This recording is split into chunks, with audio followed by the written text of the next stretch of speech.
Good evening, everyone, and welcome to another episode of Live with Sandra V. Tonight's episode is called Unleashing Your Creative Spirit. As creatives, it isn't really difficult of a task for us to unleash our creative spirit, is it? But it's more of how we start to channel or make use of our creative spirit. Wouldn't you agree? Well, I'm going to tell you tonight that my three guests, Heath Watson, Vice President of Sales for RMCOCO, Mark Knight, Director of Design for RMCOCO, will be joining us to explain the Color Works by RMCOCO program and all about how it will work. And Rueth, a surface designer from California, will also be joining us to inspire and share the surface pattern design process. So I believe that all of you will be inspired to unleash your creative spirit in new ways.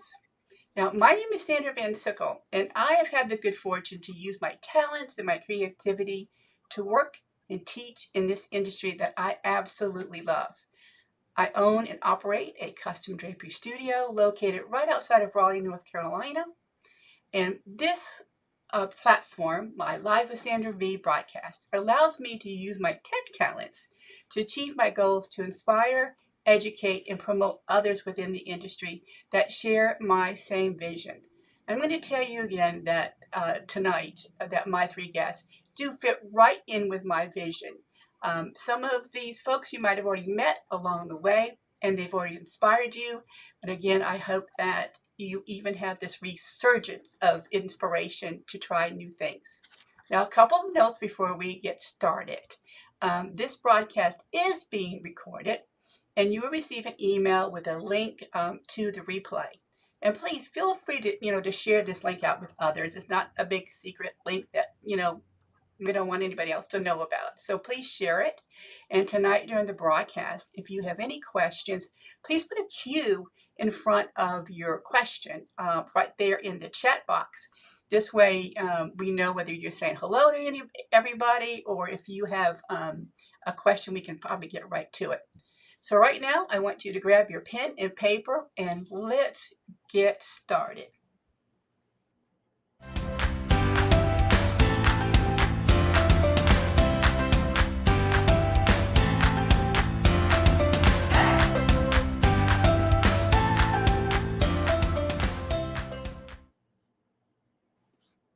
Okay, welcome to my four guests here.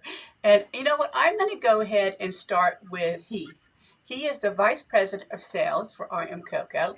And we've only known each other really maybe for a few years, and we got to meet in person, at Showtime, I believe, right? Yes, that's correct. Yeah. Well, I'm really excited to have you here tonight and say that you are also a proud sponsor of our IWCE Work from Central Artisan Project. Yeah, so it's great. Excited. Yeah.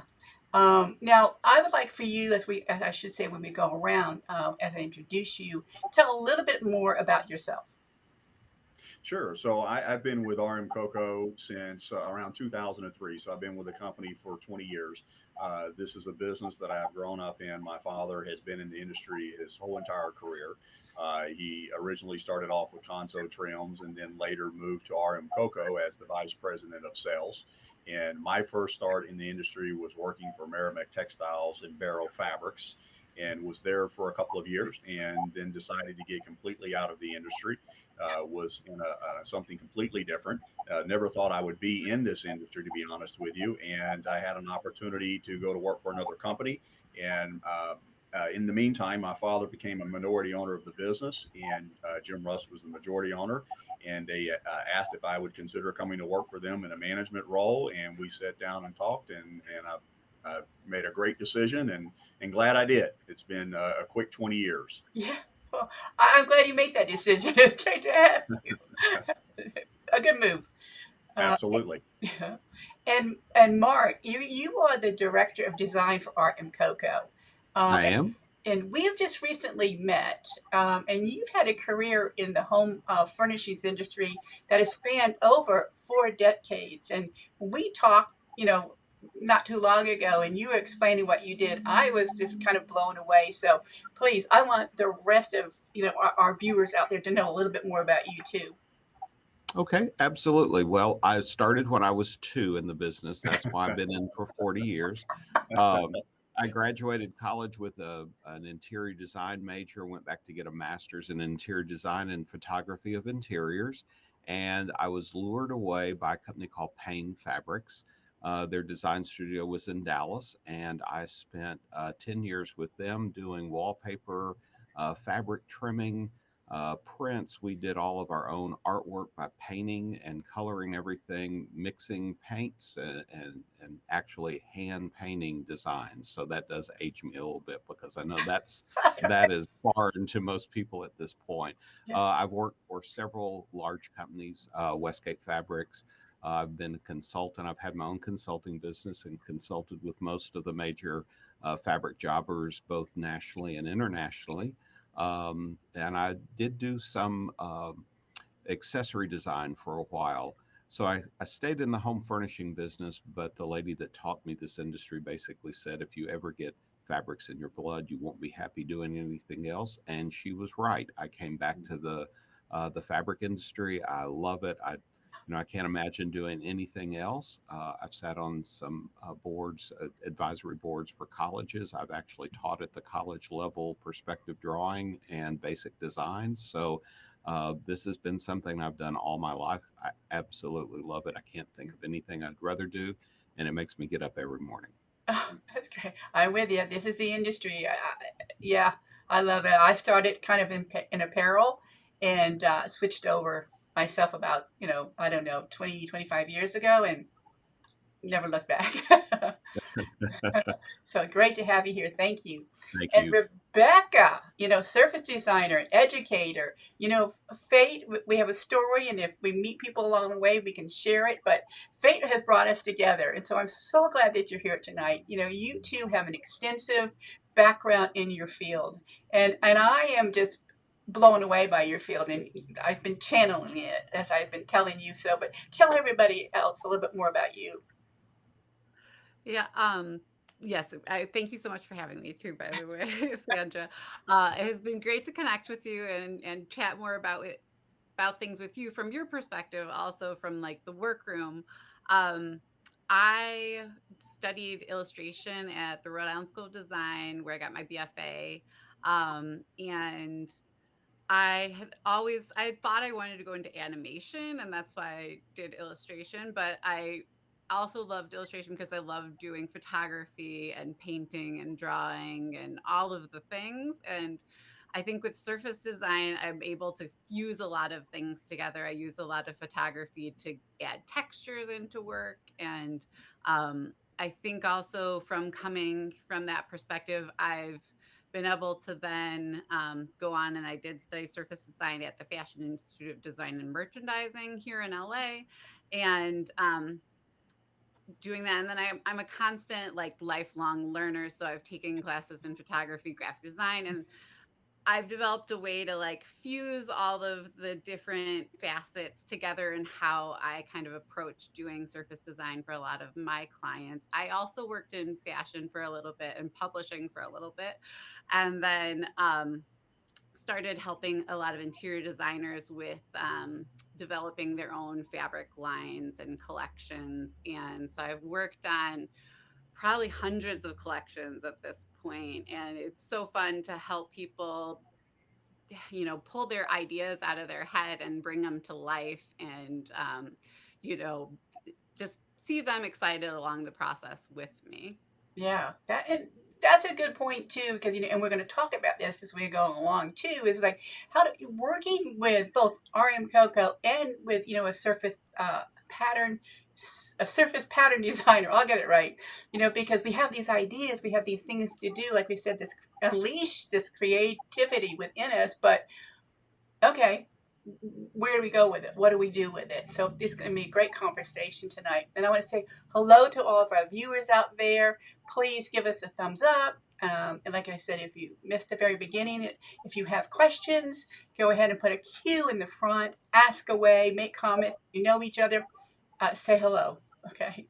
So, well, I would really like to start the conversation first with speaking with Mark and Heath to talk to them about the Color Works program that was launched last fall. And then, Rebecca, we're certainly going to bring you back and we're going to discuss the surface pattern design world with you. And then we'll kind of end it with all of us all together. Okay. So I'm going to put you in the green room, but we will bring you back. Okay. All right. So, Mark and Heath, again, thank you for being here. And when I found out that you all had launched this program last fall, my first thought was, oh my gosh, and to launch it in the middle of a pandemic too was pretty, bold and brave. But after looking at the program myself and speaking with you, it just really helps the industry in so many ways. And so I'm going to begin by asking you all a little bit more, of course, about what is the ColorWorks program. And I want you to share the inspiration, a thought process behind the development of the ColorWorks program. Sure. So I'll start off with that and then Mark can jump in. So as a leadership team, this is something that we've been working on for a couple of years. So it's just not like it's something, we did launch it in the fourth quarter of last year, but this has been a process. And so as a leadership team, we're looking into the future and trying to identify trends so that we can be prepared for them and be ahead of those trends. And so a couple of things that we're seeing in the marketplace where customers are expecting companies to tailor their products and services, specifically for them. And we see this today online where there are brands that are being literally developed around hyper personalization, where you can get exactly what you want at a push of a button. And you're seeing it in brick and mortar situations as well. And this level of personalization just doesn't give the customer exactly what they want, but it also helps build a bond between the brand and the consumer. And there's several studies out there. One in particular by Deloitte and Touche found that 1 out of every 5 customers, retail customers, are willing to pay a minimum of 20% more for an exclusive, personalized, or custom product. Another study found that customization increases perceived service quality, customer satisfaction, customer trust, and ultimately customer loyalty in the service provider. So as we're looking at this, we're trying to figure out, well, what can we conclude from these studies? What can we see from these trends? And what we drew from that is that there is beginning to be a shift and it has been for a while, away from a consumer mentality, away from a monetary cost, and more to an inherent value. And so another interesting statistic is 48% of customers are willing to wait for a custom product. And we see that today, right? I mean, people will wait 10 to 12 weeks for a fabric. Then it has to go to an upholsterer or a furniture manufacturer or a drapery workroom, and that could take another 10 weeks. Look what's happening today with furniture manufacturers, 35, 45-week back orders a year. If it was all about monetary cost and functionality, then people would go buy ready-made draperies. They would go buy discounted furniture, but they want something unique to them. And so that's where the inherent value comes. So we started looking, how can we help our customers, designers, decorators, help them in their business? And so ColorWorks allows us to do that, allows us to give them the ability to create something custom and unique for their clients. So on the next design project, they can create that unique pattern that creates that wow experience for their customers.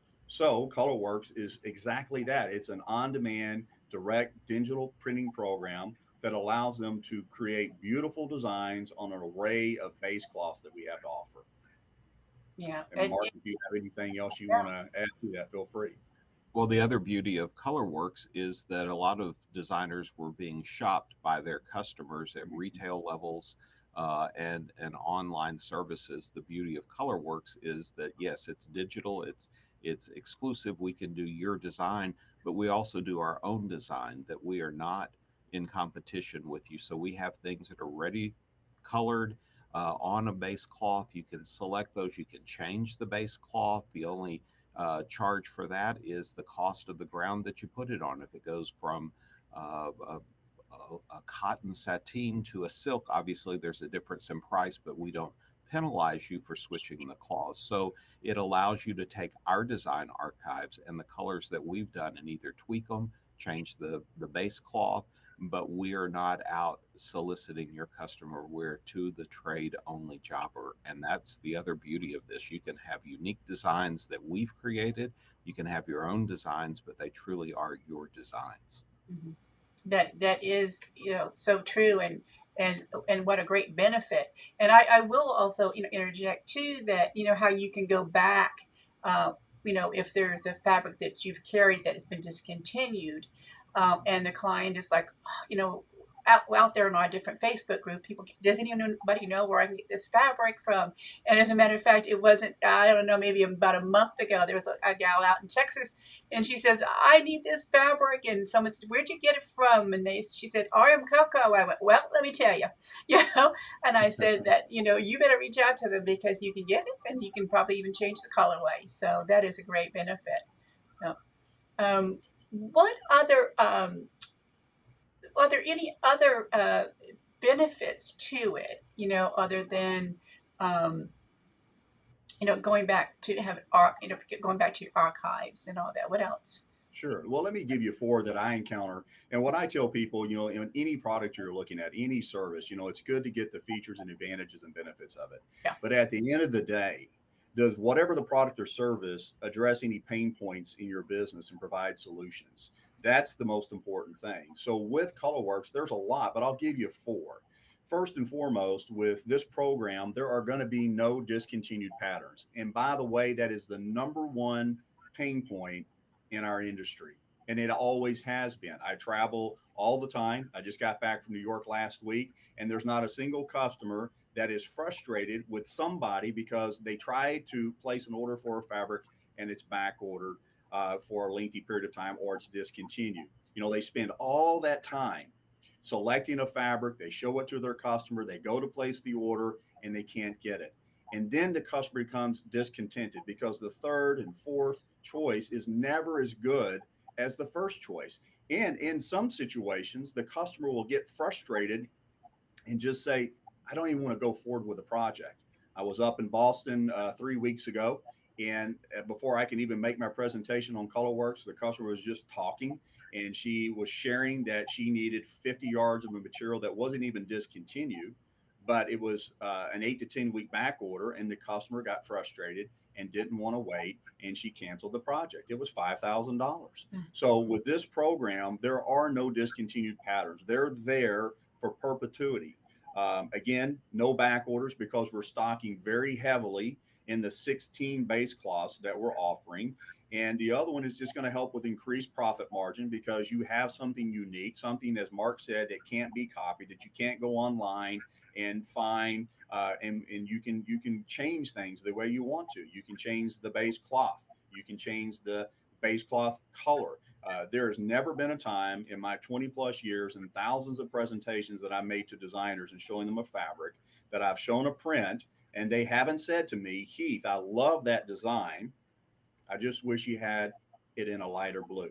Well, that's not an option. Or Heath, I love that print, but I wish you had it on a comb cotton sateen. Well, that's not an option. Today with ColorWorks, you can change the colors. You can change the base cloth. And if you have a discontinued pattern from someone else, we can maybe come up with something that would work as a replacement that would work for your customer. And that happens every trip that I go out. They have some pattern that their customer wants and they can't get, but now we can help them with that. That's incredible. That is so valuable. If anybody else out there, if you're watching, if you have questions, go ahead and type them in. But Heath and Mark, if you or when you want to start to talk about the more specifics of what's the process, of going through to creating these fabrics or submitting for different colorways, or how does the program work? Well, we have someone on staff in St. Louis that will help you with that. Okay. You simply go to our website and you can upload your design, and we will take a look at it. We will also tell you if there's a problem with it, if there's a problem with the side match, if the repeat doesn't work out, if it needs to be extended. We will help get that design ready for you. Then we have a color palette that has over 2,600 colors, and each one has a hex number. And you can sit down and say, I would like the leaves of this floral to be in hex number X, Y, and Z. If it has 3 shades of green, you submit that. And that's the other beauty of the program. Those being formulated hex colors, if you come back to do a reorder, it's going to be the same color the next time you come back. It's formulated. It's not a liquid dye like wet printing where it may vary from run to run. This is a lot more precise than that. We can help with the trials. You would get a trial, a strike off. You can have it done on any of the claws.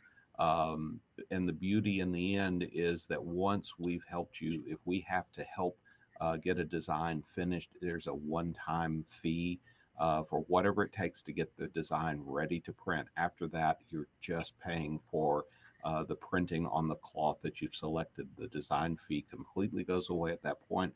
It stays in your file. It has a number assigned to it. You can come back 5 years from now, and that number will still be there. And I guess the other thing that we haven't necessarily said is all of this is available 1 yard at a time. The minimum is 1 yard. So I don't think designers have had the option. We have always looked at a fabric, and as he said, this is the way it is. You like this, you like the pattern, you like the color, you like the cloth, or you don't. And that's about all you could do. Now we can do things on different cloths, different colors. You can change things at will. You can make things larger. You can scale things up, scale things down. It's just endless possibilities with digital printing. Okay, yeah. Now, we have a couple questions coming in, and so I'm going to go ahead and can you see those questions, or you want me to read them to you? Read them, please. I don't see them. Okay. Yes. We have where who maintains the rights to the fabrics? Also, can anyone access the what I create? Only myself, my company. Yeah, that's a good question. So let me answer the question first by saying this. There's 4 options to using this program. Okay. So option number 1 is to just print the prints that we have on our website as they are, as Mark and his team has created. Okay. Option 2 is you can change the base cloth, as we mentioned. Option 3, you can change the color of the base cloth. Then option 4, you can upload your own pattern. On those patterns that are uploaded, those remain the rights of the individuals that upload those. We do not have the right to sell those. We will just keep those files on record for them if they want to come back and reprint them, but they remain the rights of the individual that either creates it or uploads a document that they have, and we work with them and maybe making some changes. Okay. Okay. And then we have a question: are the base fabrics something that will change, or that can change? Can additional base fabrics be sourced? Yes, we will always be upgrading additional base cloths and different blends of natural fibers into the line. We will always be looking to add to it. We think we have a pretty good start with the 16 that we've started with, but we're already adding to that 16. There are 2 additional cloths that are being prepared to be added to the grouping.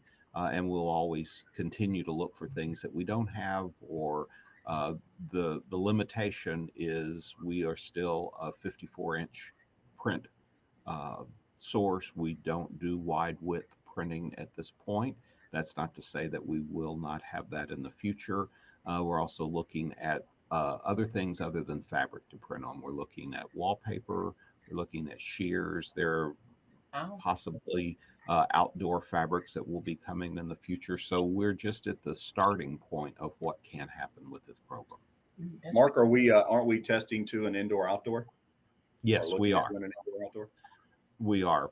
The one thing I would go back and add, though, as far as the copyright question that was asked, we do not print copyrighted designs. When you're submitting a design, you must sign a form saying that it is you maintain the copyright of what you're sending to us. And that is a confusing issue. If something has discontinued from someone else and you're trying to do that, we don't own the copyright to that, so we can't do that. We can help you design something in that feeling or that style or those colors, but we cannot copy someone else's copyrighted design. Okay.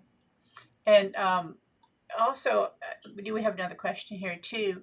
Is the questions are coming in, but the other question too is, and I think you touched on it. You do have a color chart, and is that something that somebody can purchase, or want to talk a little Yes, bit about that? the color palettes can be purchased, and it's the charge of 1 yard of whichever base cloth you would like it on. Our color deck, our sample fabric deck, has half printed, half unprinted uh, ground cloths, and what that shows is the same pattern and the same color printed on every one of the 16 cloths at the top, so that you can see the color shift that may or may not occur. Most of these don't shift that much from cloth to cloth. And then the bottom shows you simply the cloth as it is unprinted, because we do not print white. So the white in any design is the color of the unprinted ground. So you get to see both when you see the color deck. And if you feel that you're always going to print on a cotton linen, or you're always going to print on the organic cotton sateen, we will print your color palette on the cloth that you think you will use the most. And so then it's the cost of that great ground cloth. If you want one of any or all of the ground cloths, you can get a palette that way. It's simply up to the customer which one or ones they buy. Mhm. Mm-hmm. Okay. Now we do have another question here. So are the buyers vetted to make sure that they are in the trade? And she's assuming that price quality is better than, say, other options like spoon flour. Mark, I'll let you. I know you've had more Okay, yeah. research about Well, the answer to that is yes. You would have to have an account with RMCOCO, and we vet our accounts. So we are to the trade vendor, and so that is what you would have to have. You would have to have an account set up with us and pass our standards for being a customer of RMCOCO. So you can't just have a consumer call in and get their fabric printed and go around the designer. That's not the purpose of our program. Yeah, yeah. I think that's the another beauty of this program, too. Is so I'm excited that only minimum is only 1 yard. And so if the discontinued fabric is, say, an old Waverly, for example, can you make that, or does that have copyright issues? It will have a copyright issue. As I said, we can make something that is similar in feeling, help you design that, or you can design that. We would help you with it. If you don't want to design your own, we can take something that is similar from our archives and color that. If we own the copyright to something, we can color it in those colors. Sometimes that's enough to get the feeling, but we can't take a Waverly design that is copyrighted and owned by the company that has the rights to their archive and reprint that. We can come close by giving you something in that same general feeling and color. We just can't copy the design. And Sandra, that would also apply to any fabrics that we have in our own line, Yeah. even if they're an exclusive product. It's exclusive for distribution here in North America, but we do not have rights to that document. So if it's discontinued in our line, we can't. The same thing. Everything Mark's saying would apply to the fabrics in our own line. Okay. Correct. Including the prints that are digital prints. Okay. That Mark has created. Okay. His team. And you've already answered where you have base cloth samples available, and you do that. And Bubble Root Design is asking for vinyl. Mark, is that something we'll be able to do? Can you do that on vinyl? I don't think that will be something that our inks will work on as well. We are still testing the limits. We would love to be able to do indoor, outdoor. We're having to go through a testing product. It's not that we can't get the base cloth that would be indoor, outdoor. It's what will our ink stuffs do as a test from a testing standpoint as outdoor. So we're playing around with a lot of ideas. So I wouldn't rule out that we couldn't print on vinyl, but at this point, I don't think that's something we'll be able to do. Mark, I have one that maybe somebody asked, because somebody asked the other day, what about metallics? We cannot print metallic. We can print colors, and there are colors on our palette that give a metallic flavor, but we cannot do metallics, just like we can't do white, we can't do metallic.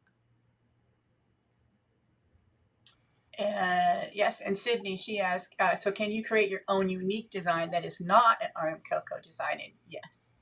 Yes, absolutely. Yeah. I mean, actually, Sandra, we have people right now that I met a lady in Boston that has her own line of prints. They have a coastal flair, that is her theme, and she sells that to other designers. So if someone has the ability, like Rebecca, to create their own designs and want to call it whatever and go out and promote it to other designers in the trade, absolutely, we can do that for you. Mm-hmm. Mm-hmm.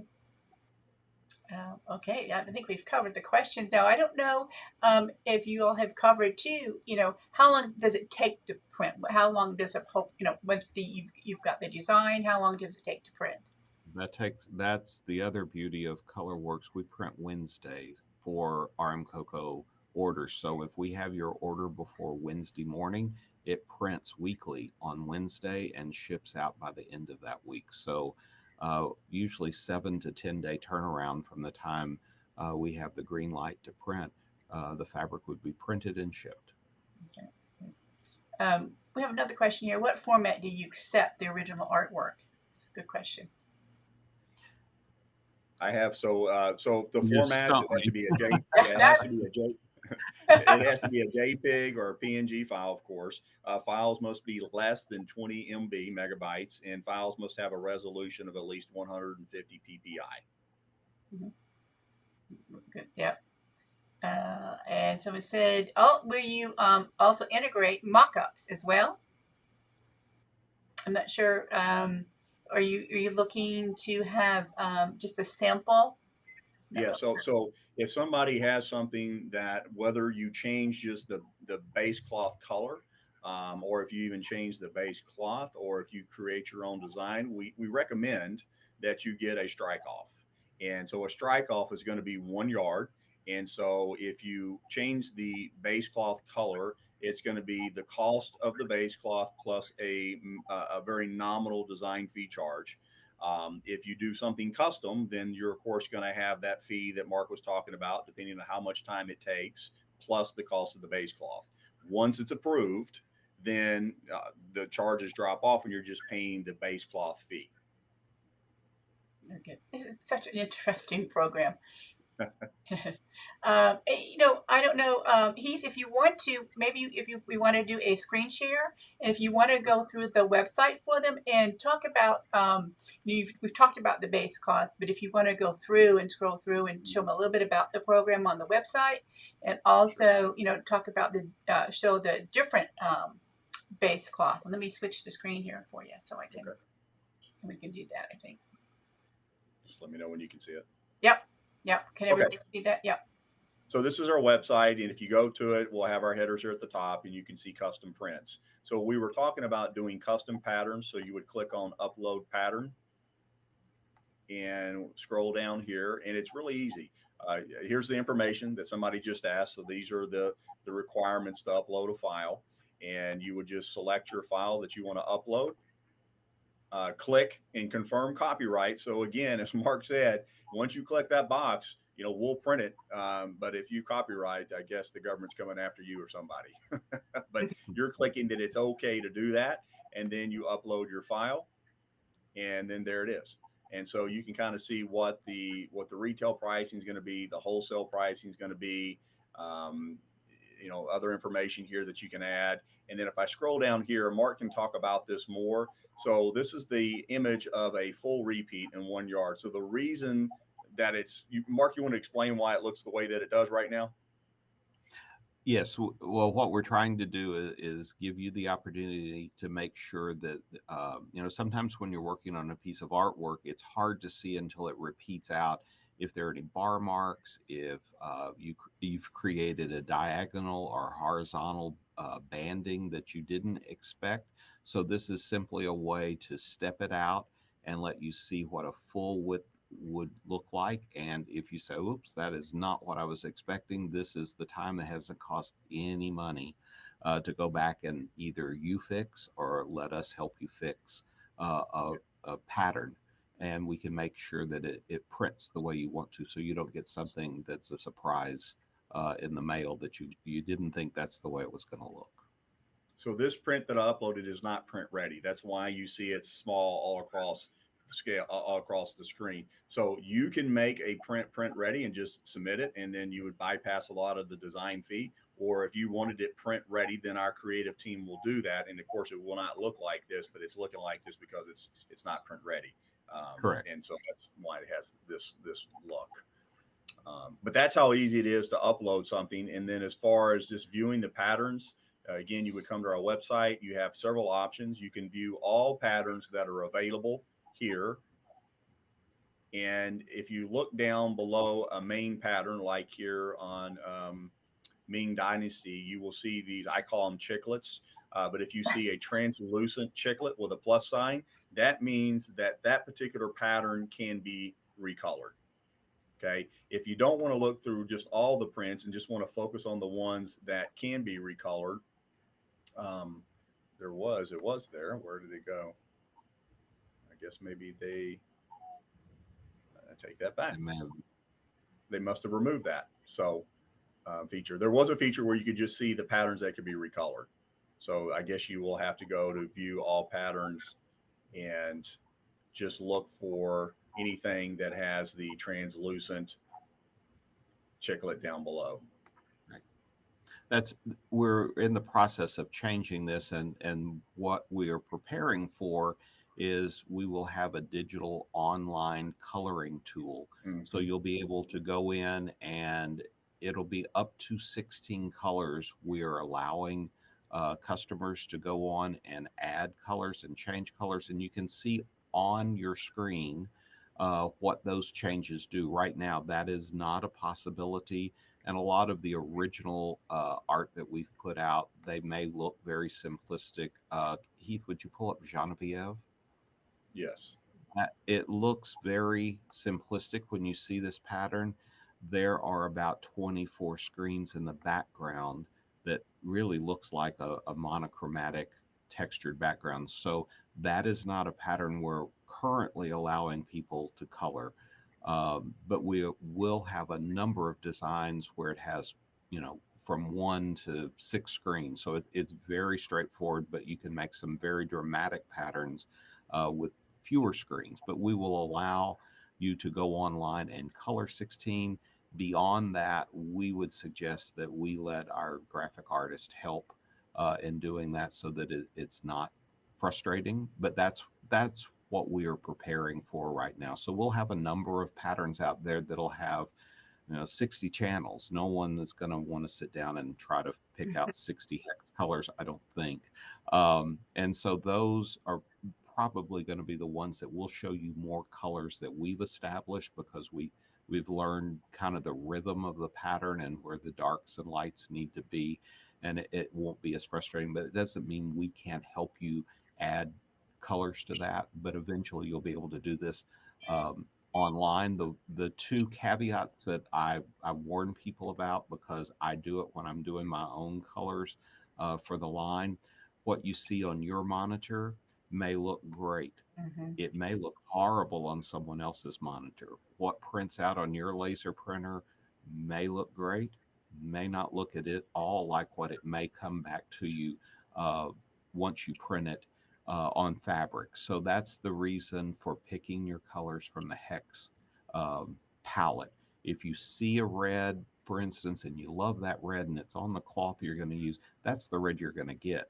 But it may not look like that on screen. I can tell you, I do a lot of things with sea spray and sea glass type colors. They look really great on screen, or they look great on screen. When they print out, they print blue. So it's a little hard to tell until I get the strike off if I've really hit it, because I can't trust either the monitor or the printer. I have to trust those hex screens. So, or the hex formulas. Mm. So what he's showing, for instance, on the porcelains, you can't color this design on the porcelains because there are about 20 some odd screens that make the colors in the porcelain, because all the shadowing, all the watercolor effect that's inside the porcelain can't be touched. But you can tell us, I want the blue and white porcelain, or I want the gray porcelain, or the cinnabar color porcelain, but I'd like it on a white ground, not the, the ground color that you've chosen. So what is white on that design that he's showing now is where you can recolor. Everything that's in black you cannot. So, Sandra, one of the things that we are going to have, and Mark may know exactly when, maybe in another month or two, is we're going to have the color palette that's going to be online. So right now you have to fill out this editable PDF form, but there will be the color palette with the 2,600 colors, and you can select one of those colors with a hex number, and it will automatically change the background to that color so that you can at least see that, yes, I like that shade of blue, or no, I don't. And you can try another shade of blue or another shade of blue, and it'll change it instantly on the screen.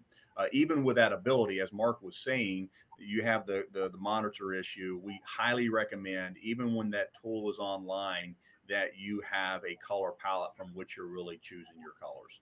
Yeah, yeah. Because, like you said, I would imagine it would look a little bit different too on the different ground cloths, perhaps.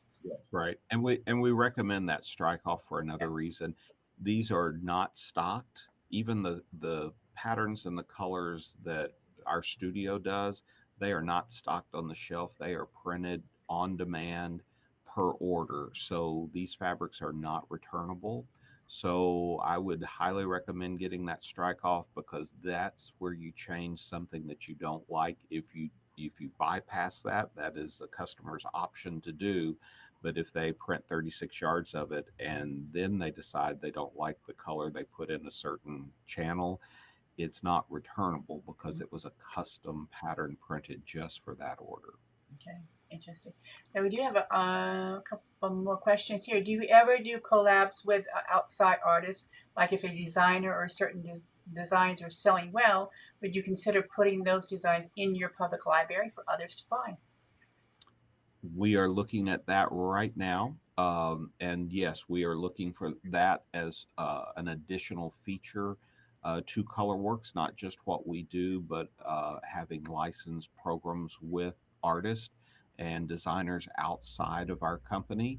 Um, we are we're kind of in that beginning stage, because there are certain designs that don't fit what we believe our design community comes to us for. They're more of a retail or a crafting type design. So we are looking for artists.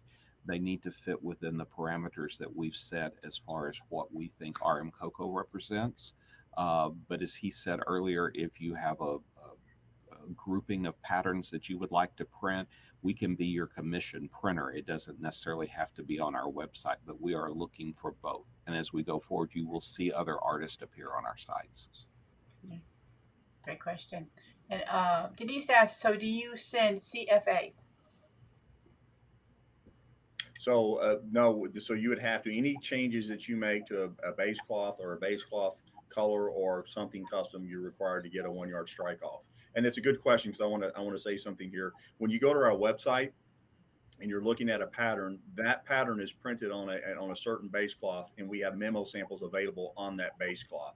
So if that Ming Dynasty vase that we were just showing is printed on a comb cotton sateen, and you want to print it on any other base cloth, then it's a 1 yard strike off. Okay. Very good. Great questions out there, everyone. Do you have any Question. other questions? And Heath and Mark, do you have anything else that you want to share with us before we move on to Rebecca? I think we covered a lot of ground. There were some great questions, and no, thank you. All right. Well, And great. and don't hesitate to contact or reach out to us for help or questions that we haven't answered that you think of later. We are always happy to help, and we're very accessible. Yeah. Yeah, great company, and it, like I said before, it's a trusted company that we all know and love, and so to have this at our fingertips is really great. And yeah, and good question. Will you be at High Point? That's my next thing is if you would tell everybody where they can find you next. Yes, so we will be at High Point. We're in the Market Square Tower, booth 5017. So that's on the second floor of the Square Tower. And of course, we will be at IWCE. I think our booth number is, don't hold me to this, I think it's 610 or something, but there will be email announcements going out reminding everybody where we will be. Yeah, you can be right next to Work from Central. I know where you're going to be. Yeah, that's right. We're right across from you. Exactly, so exciting. And of course, you probably be at Showtime as well, right? Did you Yes, we did will. mention We'll that? be at Showtime. Okay. And then one more question for you. It says, what kind of vibe do you see those in the trade gravitating to on your site? Like, are customers looking for a vibe similar to that of Veranda magazine, or in Veranda magazine aren't interested? I'm sorry, in cutesy style designs. That's our Mark question. Yeah, more transitional, traditional. We are asked for contemporary, which usually ends up translating to being transitional, not really hard edge contemporary. But we are starting to see the market shift back to a transitional, traditional feel, with more color being asked for, a little higher, sophisticated type designs, but still with kind of a modern twist and flair to the color palette. It may look like a design you saw 20 years ago, but it's been updated by color, or the cloth that it used to have been be printed on. Maybe we've taken a little twist to how the texture works, so it looks more transitional than a traditional print. So that's where we see things going. There's still a lot of interest in neutrals, and there always will be. I mean, we can slave over color all day long, and it's the naturals that are going to always sell and outsell the colors, but you have to have the colors. But we do see people looking for brighter, cleaner colors. That's kind of a theory of color that when the economy or when wars are going, things tend to gray and drab down, brown down. That's just kind of the philosophy of color theory, but we're not seeing that right now. Even with everything that's been going on in the world, bright, happy, fresh, clean, clear color is still selling. Very good. Very good. Well, thank you both, and don't go away because we might have to bring you back in a little bit. But we're going to go ahead and bring Rebecca on. So Rebecca, Hi. welcome back. I wanted to clarify too. I think what someone was asking before about the mock-ups was they wanted to know, like, will you have it in a room where it shows like the scale on a Yeah. chair? Like that kind of a mock-up is what they were referring to, if Okay. that helps clarify for Heath and Mark. Yeah, it was. Thank you for clearing that up because I'm thinking I, couldn't figure that out either. So, but anyway, I have to say I find your world fascinating as well, as I've told you that, and so I would like to dive in a little bit more into what you do. And honestly, like I've said, I find the surface design world a little bit intimidating, a little bit out of my comfort zone, even though I would love to have a line of fabrics. So I want to know a little bit more about what you do. So go ahead and tell us. Now I've lost you. Yeah, I mean, so did you lose me? A little bit. Do you hear me? I can hear you, but you're out of sync. Can everybody else hear her? Yes. Okay, go ahead. Okay.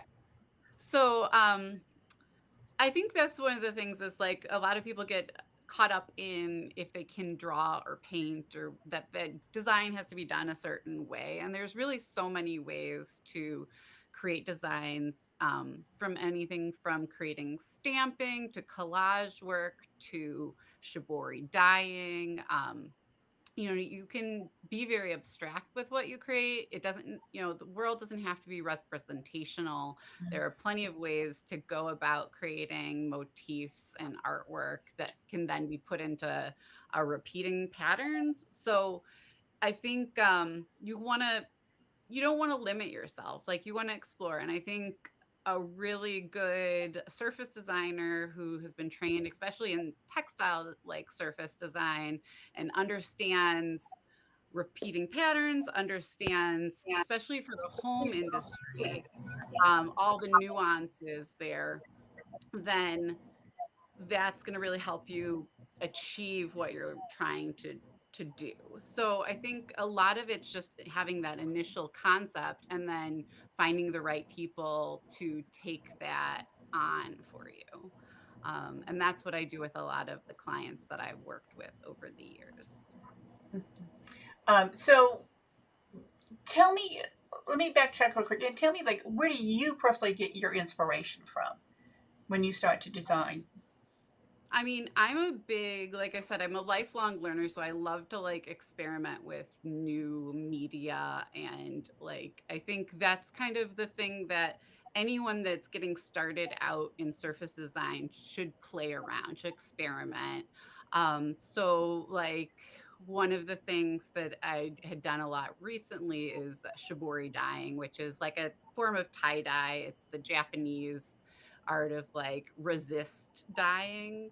um I also, I love details, so like things like paisleys I've always been very good at for my doing for my clients, and I love very textural and painterly designs. I've found a lot of ways to do really great separations, and for those kind of styles for the clients that want not just flat graphic separations for what they're printing. Mm-hmm. Yeah, I personally know that you like paisleys. We've worked with one of your Yeah. designs before, so we have a funny story about that. Now tell me, what would be your best advice for someone that wants to become a surface pattern designer?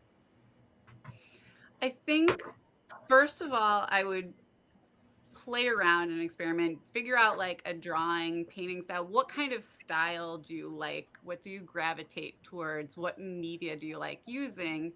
And then you can go into learning the technical part of stuff. So I think like playing around with the illustration, the drawing, painting, collage, stamping, whatever kind of media.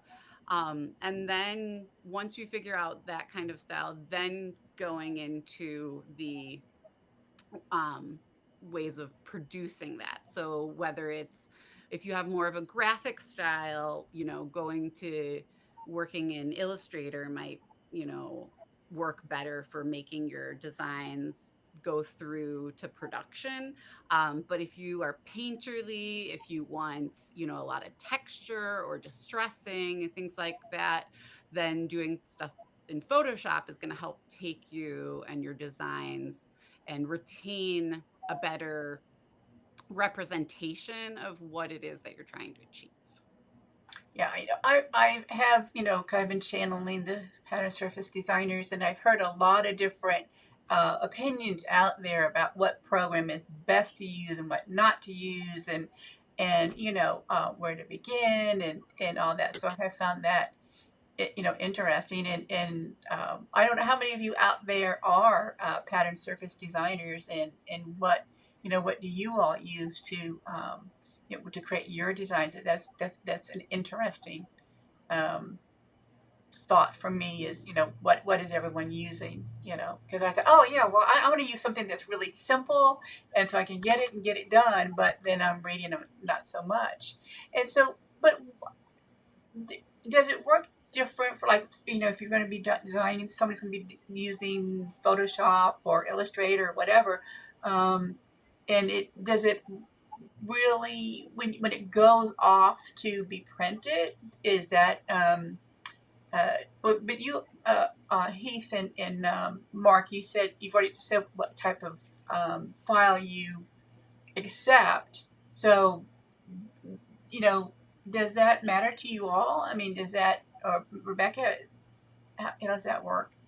I mean, typically, like, so I typically take designs from development all the way through to Okay. production. So I do the separations, I do everything to get it ready, putting in join lines, doing registration marks, just setting up the salvage information, all of that. So typically, we don't use JPEGs or PNG files for that. Like then we're typically using layered Photoshop files. We may do index files or multi-channel files um, for the Photoshop version.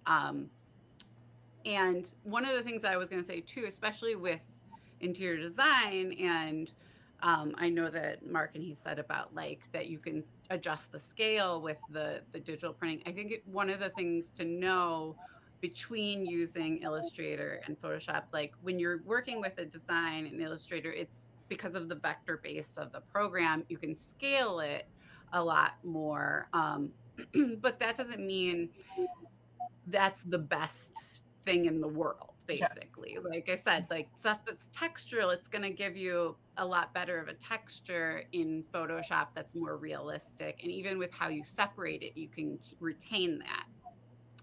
The important thing to know switching over is the scale. Like you need Okay. to know the largest scale that you want that design to be at, um, so that you can then scale down from there, but you don't want to scale up so much. And so that's an important thing to know. And then another thing too that we've talked about before, and like our clubhouse discussion was about how fabric is placed across the yardage, and that how, especially for you, for like using it in the workroom, and how something you want it to be situated on a panel, that you might have to seam something. And so that's where you want to keep that in mind also with like how you're going to scale it, so that you don't end up with like, you know, half a yard of wasted fabric because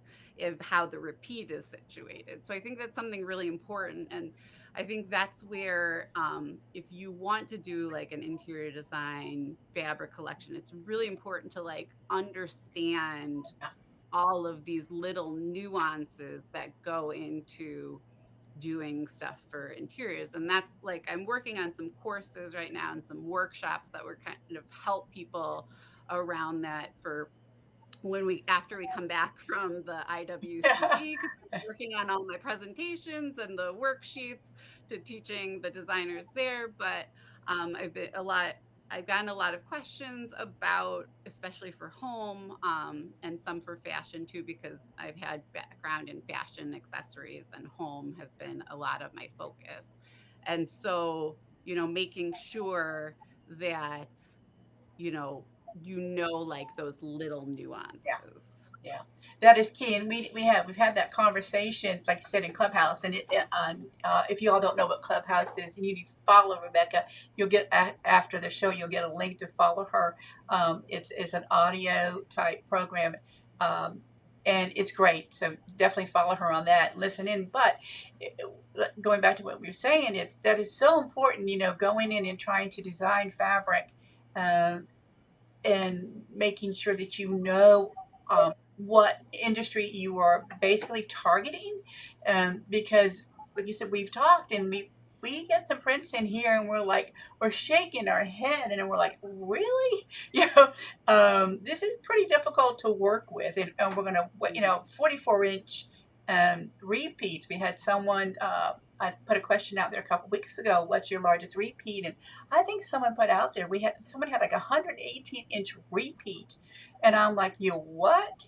So yeah, really knowing who you're designing, what segment of the fabric market that you're designing for, and know all that information for you, if you want to, I guess, be successful at it, or have sellable goods, right?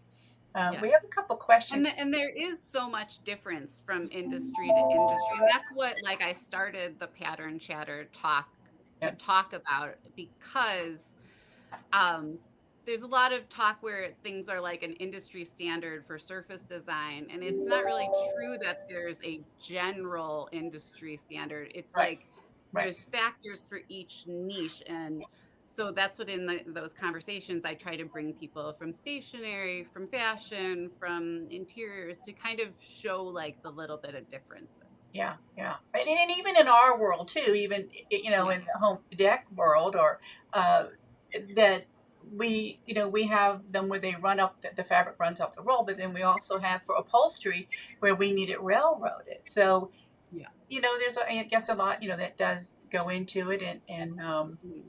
but yeah, some of Even like bedding is like that's where yeah, Mark and Heath were talking about like a really wide printer. exactly. Yeah. So yeah, a lot goes into that. We do have a couple questions for you, Rebecca. We are running over.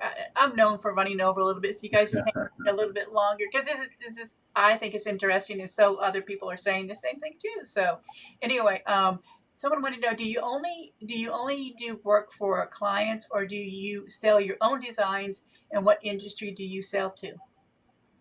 So right now I'm working on developing more of my own collections. Predominantly I've been in the industry for I've been in the surface design industry for about 18 years now, I think it is. Almost like getting close to 20. And I I have loved that, and I think there has been so much value in doing that, and also from my perspective, also working in house, that has helped me like see what does well in what I do for my clients and what I see in magazines of what does well for them.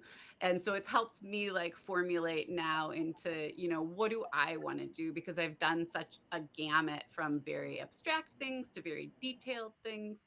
And so now it's a matter of working more on my own stuff again. Yeah. And it is a little bit, and I know somebody I think in the chat talked about it being like, does it need to be a full-time job? And I think, my full-time job has been doing the client work, but now I'm trying to add in and finding time to do some of my own work too. And that, I do in the after hours. So I think you can do it as a side hobby. And I think with any kind of transition or any kind of where you're developing a new career path, it's always good to have a main source of income and give yourself some time to transition. Like I did a interview with a friend of mine for my Designing with Intention interview series, who is Brooke Perdigon, who I had worked with me like 10 years ago or so. And she started her own fabric line. And one of the things that she was saying, you need to give yourself time if you're doing your own line. And you want to give like 7 to 10 years about for like that you're going to have built up enough patterns and she had where she really diversified her business in the beginning, and she was also working at a carpet company at the same time.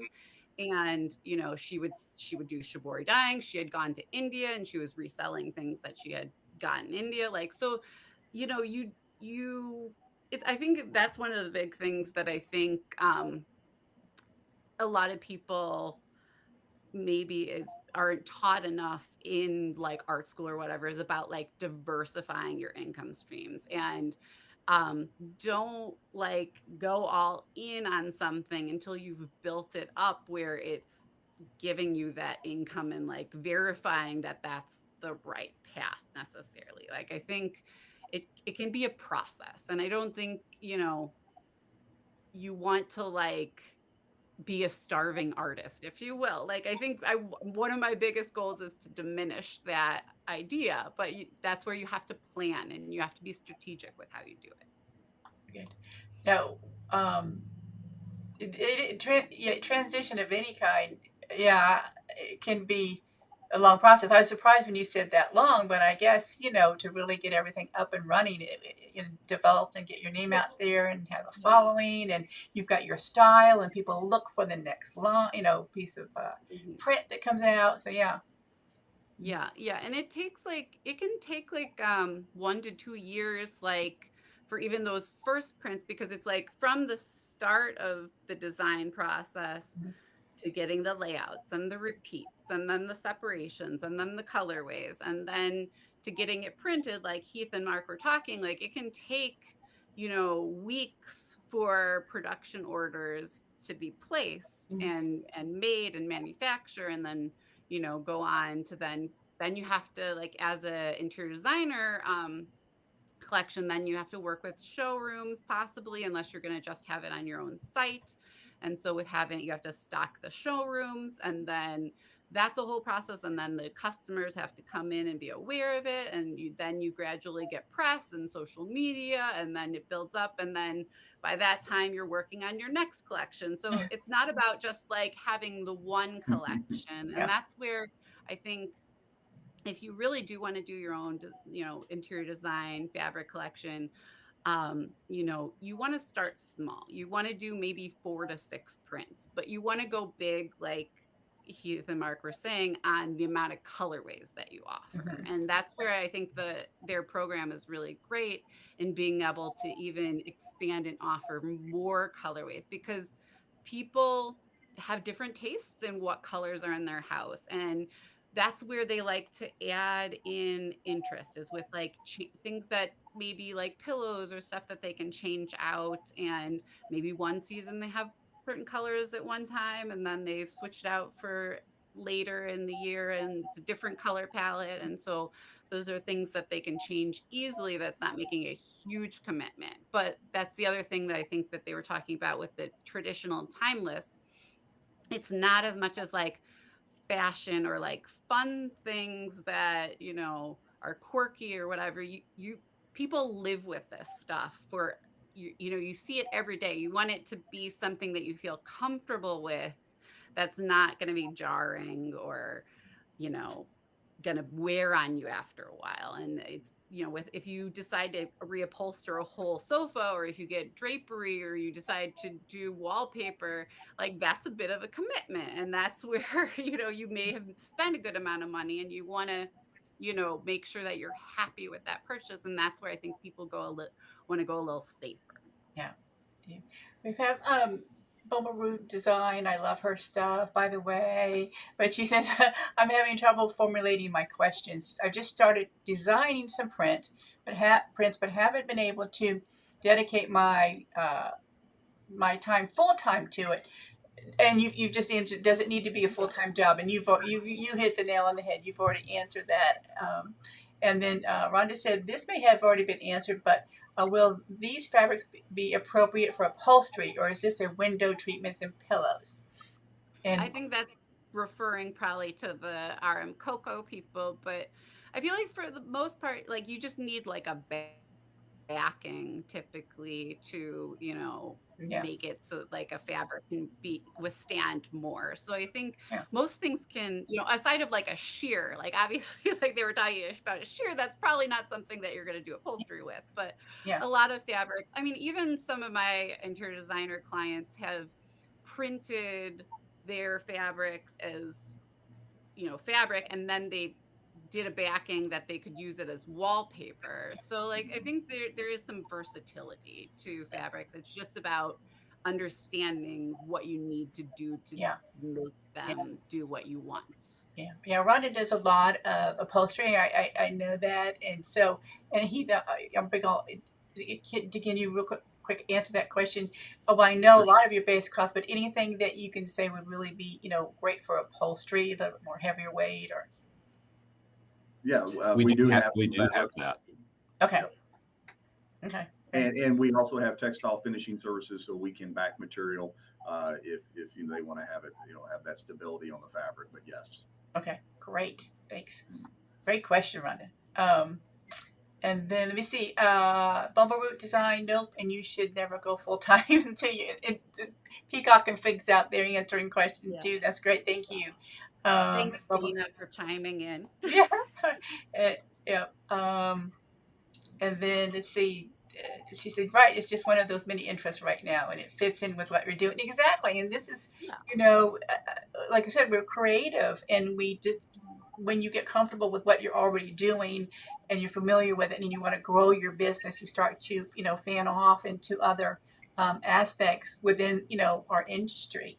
So yeah, Yeah. so it's just And I that's think fine. that's like one of those things too where do it part-time, definitely experiment, play, figure out what your style is, what you like doing, and figure out where your work belongs in the world. So many times, so often I see people showing work and they're asking, where do other people see it? And I really think you should explore, where do you want to see your work? You know, what kind of products, what kind of companies would you like to work with? And I think figuring out a lot of that takes some time. It's not, and you know, like one of the things I was saying with like having worked in the industry for so long, with working with so many clients, having worked in house, you know, that's given me a lot of like behind the scenes perspective Yeah, and understanding from that sales perspective. And yeah, I think, you know, a lot of artists come in and they just want to create what they want to create, and then they want people to tell them where it goes. And it's like, no, I mean, if you want to sell your work, if you want to make money at this, then you have to have a strategy to it, yeah, and you have to understand the market, and you have to like see your place. You have to do the market research. You have to have a plan. You can't just be like, I'm going to create whatever I want to create and the people will find me. Like, you need to, like, companies have a market. They have an ideal customer. And like, I think as surface designers and creatives, it is so important to kind of figure out who your customer is. And a lot of people want that to just be told to them, like, this is who is buying my stuff. And it's not really how it works. It's like you have to figure out who that customer is. You almost kind of make them up. Like, you give them a persona and you figure out, and then they will find you by how you communicate to them. Like, you know, if you want to create beachy designs, well, then that, you know that who that customer is. If you like, if eco consciousness is important to you, that helps give you like an idea. So I think that's a really important thing, is to like dive into and create a world for these people, and then it's going to help give you more context to how you design. yeah. Very good, very good. Well, we're way over time, but this is again interesting. So thank you, and sorry that we're going over. So real quick, Rebecca, I know that you do design for others, and you also teach as well, right? And so, do you want to tell everyone where they can find you if they want to take some of your courses or? Well, right now I'm working on a couple of like I said, workshop courses. So if you follow me on Instagram, we're working on getting my newsletter stuff set up, and then you can find out more too about the clubhouse discussions that we do. The workshops will be coming out, and there will be live workshops where it'll be like interactive, and I really just want to help people get over some of the hurdles that they may still be having, even when they're trying to find certain information, by taking, online classes where everything's recorded. So those will be coming out in towards the end of April and beginning of May. I'll be doing a series of workshops. And then in the fall, I'm going to be working on a course that's geared to designing textiles and interior design collections for the home market. Good. All great stuff. So exciting. I'm going to bring Mark and Heath back in here with us and see if you all have any final words. No, thank you very much for the opportunity to be on here tonight. I think it was great. And if anybody, as Mark had mentioned earlier, if you have any questions, feel free to reach out to us. I don't know if you're going to share any kind of contact information with them, but we'll be happy to follow up and answer any questions you feel that you didn't have an opportunity to present today. And we'll get in touch with you. Yeah, absolutely. And Rebecca, do you have any final words or thoughts? I think just keep playing around, exploring, try things that are new. And, I think there's a lot of really exciting things that they're doing with RMCOCO and Colorworks. So Yeah, I got to talk to you guys I next week, know. hopefully. I could just see. I know you all are like independent in one respect, but there's great collaboration that can happen here Yeah. between you all, but also what all the folks out there that want to maybe feel maybe intimidated going directly maybe to you, Rebecca, or maybe even to RMCOCO. But so you've got a lot of options here, you know. So, and yes, everyone will receive an email with the links how to stay in contact with everyone. And again, you know, we look forward to seeing everybody at the IWCE International Windows Covering Expo, April 5th through 7th in Fort Lauderdale, Florida. And then, of course, we go to Showtime and High Point. Hope we run into everyone. And before we sign off tonight, though, and I want to thank everyone for being here tonight and your participation. This was great. I do these shows from time to time. I used to do them weekly, but I took a long hiatus, and people have said, you've got to come back. And so I come back in different forms. Sometimes I'm teaching something. Sometimes it's a craft just because we got to get rid of the scraps. But sometimes it's, you know, it's window treatments, or we're bringing in other vendors to give you information. So please, you know, feel free to follow follow me. Live with Sandra V is on my Facebook page or on Instagram, and I've sent you those links out there, or will after tonight. But also, I want to announce to everybody too, and I don't even know if the three of you know this yet. But I would like to invite all of you to Craft Your Creative Life retreat. My business partner and I are having this retreat in August 18th to the 21st, and it is a business, sewing, and wellness retreat.